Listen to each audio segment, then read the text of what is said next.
Welcome to my channel. Today's recipe laddoo. त्यासाठी आपण खोबरं भाजून घ्यायचं आहे लालसर होईपर्यंत.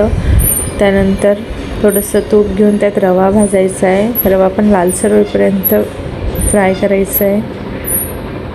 नंतर काजू फ्राय करायचे, बदाम. त्यानंतर पॅनमध्ये तेल घ्यायचं आहे, तेल गरम होऊ द्यायचे. त्यानंतर त्यात डिंक ॲड करायचा आहे.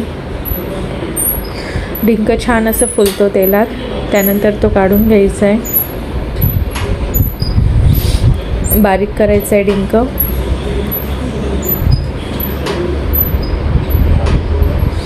खोबरं पण बारीक करून घ्यायचं आहे मिक्सरमधून.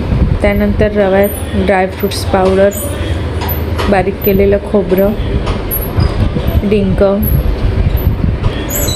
एका पॅनमध्ये तूप घ्यायचे, ते छान असं फेटून घ्यायचे. त्याचं व्यवस्थित क्रीमी टेक्स्चर आलं पाहिजे.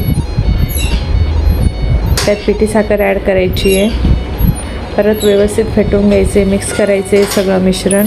त्यानंतर वेलची पूड ॲड करायची, रवा, खोबरं त्यात व्यवस्थित मिक्स करून घ्यायचे.